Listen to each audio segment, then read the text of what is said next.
National Chief Woodhouse-Nepinak, thank you for taking some time out of your busy schedule and joining us in studio today. MMIWG for having me.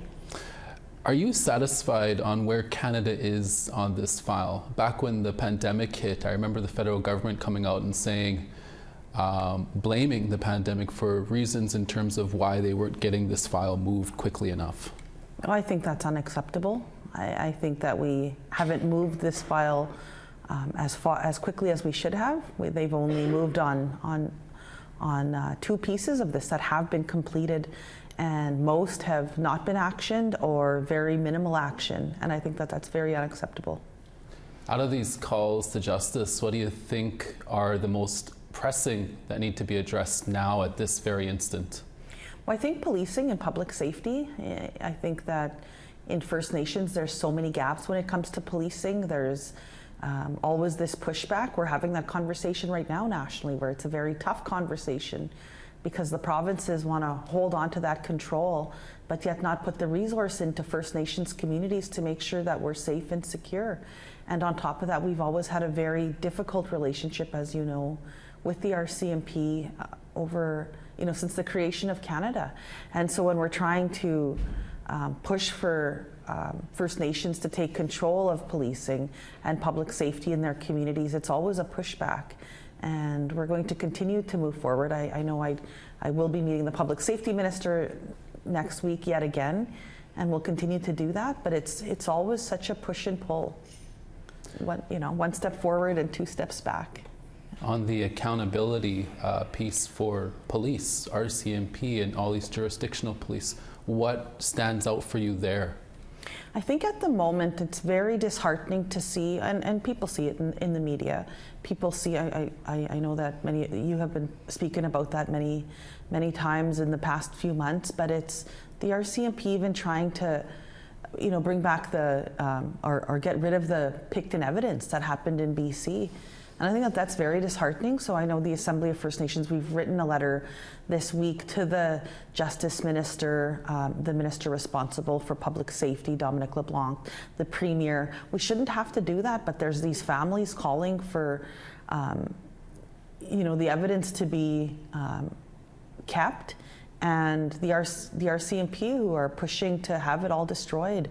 That's not a good way to try move beyond this, and that's not a good way for families that are hurting to re-victimize people. What do you think the federal government needs to do here to expedite the process and get these calls for justice moved? Well, I think that they should begin to work with First Nations communities, implement the calls. They're set out, the report is done, and it's putting action to all of these. There's 231 calls, 229 are not being implemented. Pick one and get working with it. And I think that it's got to be a whole of government approach. It can't be one little department over here. It has to be a whole of government approach. And the provinces and territories need to also step up. They can't just say, that's a First Nations problem, that's a federal problem. That mentality has to end. And I think for industries even out there to make sure that you're creating safe workspaces for First Nations people and women, and making sure that you implement good workspace, right? And making sure that on your boards and in your senior levels that Indigenous people are filling those to change the culture of this country. It's going to take all of us, and we call on Canadians to stand with us on these calls for justice, and we thank many of them that have been with us to support that work, that have stood with families that have been through horrific times in their lives, and we see them and we recognize that in a good way, but I know that we have a long way to go. Really briefly, what are you most proud of that did get done out of these calls for justice since 2019 over these 5 years? I can't say I'm proud of anything, because it's like it's 231 calls, and if we're this slow, how can I sit here and commend this government if we're this slow? Yes, I'm glad the report got done. Yes, I'm glad the commissioners came together and pulled all this reporting together. And I can't imagine how they feel, because it would be very traumatizing to hear all of the stories that our people have been through.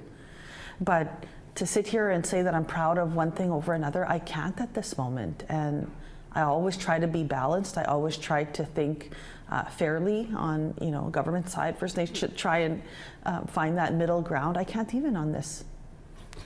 Well, we'll have to leave it there, National Chief Woodhouse-Nepinak. I thank you for your time, for coming into the studio and talking to us today. Thank you.